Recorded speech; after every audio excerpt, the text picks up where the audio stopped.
అందరికీ నమస్కారం అండి. నేను మాట్లాడుతున్నది Shiva info hub YouTube channel నుంచి.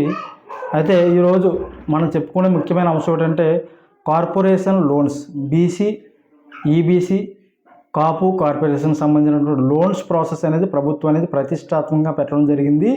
దీనికి సంబంధించి లాస్ట్ డేటు మరియు అర్హత ప్రమాణాలు, ఎవరు అర్హులు, వారి యొక్క పూర్తి వివరాలన్నీ కూడా ఈ యొక్క వీడియో రూపంలో మీకు చెప్పడం జరుగుతుంది. అయితే ఈ ఛానల్కి కొత్తగా ఎవరైతే వచ్చారో వాళ్ళందరూ కూడా సబ్స్క్రైబ్ చేసుకోండి. దీనివల్ల ప్రభుత్వం సంబంధించిన పూర్తి సమాచారం అనేది మీ నోటిఫికేషన్ రూపంలో రావడం జరుగుతుంది. కొత్త వాళ్ళు సబ్స్క్రైబ్ చేయండి. సమాచారం నచ్చితే లైక్ చేయండి, ప్రతి ఒక్కరు కూడా షేర్ చేయండి. అయితే టాపిక్ వచ్చేసరికి ఏపీఓబిఎంఎంఎస్ అనే కాన్సెప్ట్ అనే ఒక ప్రభుత్వం పోర్టల్ ద్వారా బీసీ, కాపు మరియు ఈబీసీ అంటే వారికి వీళ్ళందరికీ కూడా లోన్స్ అనేది ఇవ్వడం జరుగుతుందండి. ఈ లోన్స్ అనేది 50% సబ్సిడీ యూనిట్ కాస్ట్లో, మీకు 1,50,000 ఉన్నట్లయితే ఒక యూనిట్ కాస్ట్లో అందులో 75,000 మాత్రం 50% మీరు కట్ట అవసరం లేదు. అది సబ్సిడీ రూపంలో పోగా మిగతా 75,000కి మీరు దీనికి పెట్టడం అనేది లోన్ అనేది వాయిదాల రూపంలో కట్టడం జరగాల్సి ఉంటుందండి. దీని యొక్క ప్రాసెస్. అదే 5 లక్షల యూనిట్ కాస్ట్ వచ్చేసరికి దానిలో 2 లక్షలన్నర అంటే 2.5 lakhs సబ్సిడీ రూపంలో పోగా మిగతా 2.5 lakhsకి మరియు దాని వడ్డీ రూపంలో బ్యాంకుకి వాయిదాల రూపంలో దాని యొక్క టైం పీరియడ్లో మీరు కట్టాల్సి ఉంటుందండి. అయితే ఏపీఓబిఎంఎంఎస్ అంటే Andhra Pradesh online beneficiary management and monitoring system అనే ఈ ఆన్లైన్ పోర్టల్ ద్వారా ఈ యొక్క కార్పొరేషన్ లోన్స్ అనేది అప్లికేషన్ తీసుకోవడం జరుగుతుందండి. ఇందులో బీసీ కేటగిరీ అంటే బీసీలో వివిధ రకాల కేటగిరీలు BCA, BCB, BCC, BCD, BCG ఈ యొక్క కేటగిరీలు అందరూ కూడా అర్హత అనేది ఉండడం జరిగిందండి. తర్వాత ఈబీసీ కేటగిరీ వచ్చేసరికి బ్రాహ్మణ, క్షత్రియ, కమ్మ, రెడ్డి, వైశ్య ఈ క్యాస్ట్లు ఏవైతే ఉన్నారో ఎకనామికలీ బ్యాక్వర్డ్ క్లాసెస్ అండి. వీళ్ళు కూడా ఈ స్కీమ్కు ప్రస్తుతం అప్లై చేసుకోవడానికి అయితే అర్హత కలిగి ఉన్నది. తర్వాత కాపు కమ్యూనిటీకి సంబంధించి ఎవరైతే ఉన్నారో వాళ్ళు కూడా ఈ స్కీమ్కి అనేది ప్రస్తుతం పెట్టుకోవడానికి అవకాశం ఉందండి. ఇందులో లేని వారు వచ్చేసరికి ఎస్సీ మరియు ఎస్టీ కేటగిరీకి అనేది ప్రస్తుతం అనేది ఎనబుల్ చేయడం లేదు. తర్వాత మైనారిటీకి కూడా ఇంకా ఇవ్వలేదండి. అయితే ఇందులో స్కీమ్కి సంబంధించి విషయాలు వచ్చేసరికి సెల్ఫ్ ఎంప్లాయ్మెంట్, ఎవరైతే స్వయం ఉపాధి స్వయంగా వాళ్ళ పని వాళ్ళు చేసుకుంటూ వాళ్ళ కాళ్ళ మీద వాళ్ళు నిలబడాలనే ఉద్దేశంతో సెల్ఫ్ ఎంప్లాయ్మెంట్ సెక్టర్లో కొన్ని రంగాలు ఉన్నాయండి. ఆ రంగాల వాళ్ళకి కూడా ఈ యొక్క లోన్స్ అనేది ఇవ్వడం జరుగుతుంది.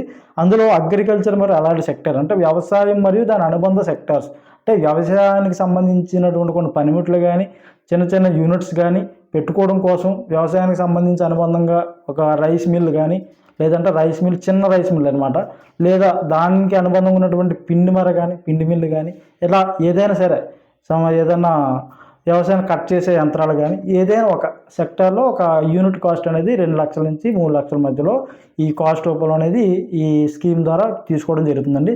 తర్వాత ట్రాన్స్పోర్ట్ సెక్టర్ 3-wheeler అంటే ఆటో మరియు 4-wheeler ఎల్లో బోర్డు కలిగినటువంటి కారు కానీ ఇలా ఏదైనా సరే 4-wheeler ఎలక్ట్రానిక్ వెహికల్ ట్రాన్స్పోర్ట్ సెక్టర్లో కొంతమంది బ్యాటరీతో నడిచేటటువంటి ఎలక్ట్రానిక్ వెహికల్స్ అనేది రావడం జరిగింది. అది కూడా అప్లై చేసుకోవడానికి ఇందులో స్కీమ్స్ అనేది ఒక యూనిట్గా పెట్టుకోవడం జరిగిందండి.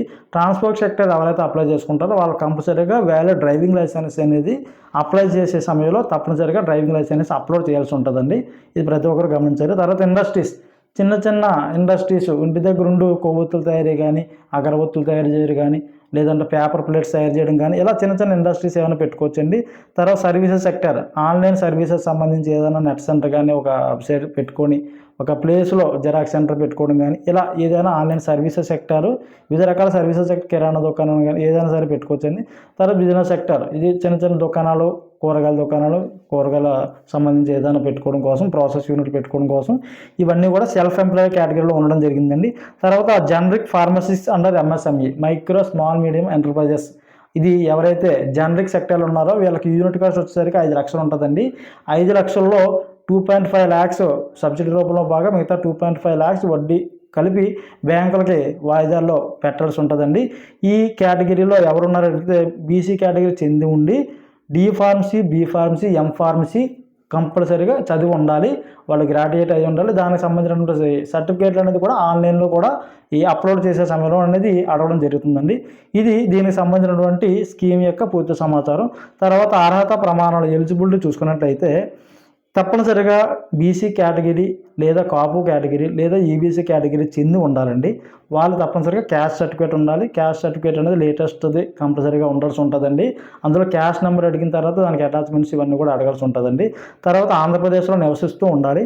తర్వాత ఏజ్ లిమిట్ వచ్చేసరికి 21 నుంచి 60 సంవత్సరాలు, తప్పనిసరిగా 21 ఇయర్స్ నుంచి 60 సంవత్సరాల మధ్యలో వయసు అనేది ఉండాలండి. తర్వాత BPL category, below poverty line, అంటే రేషన్ కార్డ్ తప్పనిసరిగా ఉండాలి. ఆన్లైన్లో అప్లై చేసేటప్పుడు రేషన్ కార్డ్ నెంబరు మరియు రేషన్ కార్డ్ అప్లోడ్ కూడా అడగడం జరుగుతుందండి. కాబట్టి ప్రతి ఒక్కరు కూడా ఈ అర్హత ఉండాలి. తర్వాత ట్రాన్స్పోర్ట్ సెక్టర్ ఎవరైతే అప్లై చేసుకునేటప్పుడు చేసుకున్నారో, ఆటోకి కానీ ఎలక్ట్రిక్ వెహికల్స్ కానీ పెట్టుకున్నారో వారు తప్పనిసరిగా వాళ్ళకి డ్రైవింగ్ లైసెన్స్ ఉండాలి. అది స్కాన్ చేసి అప్లోడ్ చేయాల్సి ఉంటుందండి. తర్వాత జనరిక్ మెడికల్ సంబంధించి వాళ్ళ యొక్క qualification D pharms, B pharms, M pharms చేసి ఉండాలి. ఇది ఎలిజిబిలిటీ క్రైటీరియా. మరియు గతంలో ఈ బీసీ కార్పొరేషన్ లోన్ సంబంధించి ఎవరు కూడా స్కీమ్ తీసుకొని ఉండకూడదు, కొత్తగా అప్లై చేస్తూ ఉండాలి. ఆ ఫ్యామిలీలో ఎవరు కూడా లబ్ధి పొంది ఉండకూడదు. ఇది గతంలో కొన్ని స్కీమ్స్ సంబంధించిన ఇన్ఫర్మేషన్. మరియు బ్యాంకింగ్ సంబంధించి బ్యాంక్ అకౌంట్ ఉండాలి.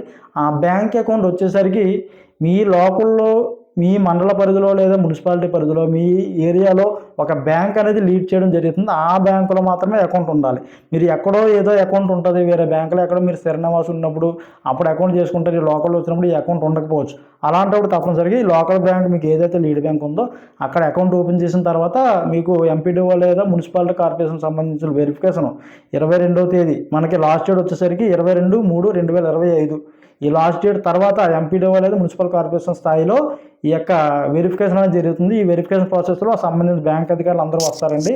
అప్పుడు ఈ ఆన్లైన్ పెట్టిన అప్లికేషన్స్ ఇవన్నీ కూడా అక్కడ వెరిఫికేషన్ చేసే సమయంలో ఆ యొక్క పరిధిలో ఉన్నటువంటి బ్యాంక్ అకౌంట్ ఉంటే మాత్రమే ఈ స్కీమ్ అనేది ఎలిజిబిలిటీ అనేది ఇవ్వడం జరుగుతుందండి. ఇది దీనికి సంబంధించి. తర్వాత అప్లై చేసుకునేటప్పుడు ఉంటుంది, మొబైల్ నెంబర్ ఉండాలండి. మొబైల్ నెంబరు క్లిక్ చేసిన తర్వాత కొన్ని డీటెయిల్స్ అడుగుతుంది. అవన్నీ రిజిస్ట్రేషన్ చేసిన తర్వాత ఒక ఓటీపీ వస్తుంది. అది 8 అంకెల ఓటీపీ వస్తుందండి. అదే మీకు నెక్స్ట్ మళ్ళీ ఎప్పుడన్నా లాగిన్ అవ్వడం కోసం యూజర్ ఐడి వచ్చేసరికి మొబైల్ నెంబరు, ఓటీపీ వచ్చేసరికి 8 డిజిట్స్ ఏదవుతుందో అది పాస్వర్డ్గా కన్సిడర్ చేయడం జరుగుతుంది. తర్వాత లాగిన్లో అప్లికేషన్స్ అన్నీ కూడా కొన్ని డీటెయిల్స్ అన్నీ అడుగుతుంది. అన్నీ ఫిల్అప్ చేసిన తర్వాత ఫైనల్గా అప్లికేషన్ ప్రింట్ తీసుకుంటాం. ఈ ప్రింట్ తీసుకున్న అప్లికేషన్ మరియు ఏవైతే ఆన్లైన్లో మీరు అటాచ్ చేశారో అవన్నీ కూడా బ్యాంక్ అకౌంట్ ఇవన్నీ డీటెయిల్స్ కూడా, రేషన్ కార్డు, ఆధార్ కార్డు ఇవన్నీ కూడా మీరు జెరాక్స్ తీసుకొని అవి 2-3 సెట్లు మీద ఉంచుకున్నప్పుడు వెరిఫికేషన్ సమయంలో ఇవన్నీ కూడా ప్రాసెస్ అయిన తర్వాత మీకు యొక్క లోన్ అనేది శాంక్షన్ చేయడం జరుగుతుందండి. ఇది లాస్ట్ డేట్ వచ్చేసరికి ప్రస్తుతం మార్చ్ 22, 2025 కండి. ఇది పూర్తిగా మీ యొక్క ప్రభుత్వం సమాచారం అనేది ఇవ్వడం జరుగుతుంది. అయితే ఈ Shiva info hub YouTube channel సంబంధించి మనకి లేటెస్ట్ అప్డేట్స్ కొన్ని వీడియో రూపంలో చెప్పడం జరుగుతుంది. మరికొన్ని వితిన్ తక్కువ సమయంలో మీకు వాట్సాప్ ఛానల్ ద్వారా కానీ లేదంటే టెలిగ్రామ్ ఛానల్ ద్వారా కానీ మన Shiva info hub WhatsApp channel, Telegram channel, YouTube channel ఇవన్నీ కూడా ఉన్నాయి. ఈ లింక్స్ అనేది డిస్క్రిప్షన్లో పెట్టడం జరుగుతుంది. ప్రతి ఒక్కరు కూడా జాయిన్ అయినట్లయితే ప్రతి సమాచారం కూడా మీకు పోస్ట్ చేయడం జరుగుతుందండి. ప్రతి ఒక్కరు కూడా మన యొక్క యూట్యూబ్ ఛానల్ని సబ్స్క్రైబ్ చేయండి. కొత్త వాళ్ళు ఎవరైనా మన మిత్రులకి తెలియజేయాలనుకున్నట్లయితే షేర్ చేయండి. ప్రతి ఒక్కరు కూడా లైక్ చేయండి. అయితే ఇది దీని సమాచారం.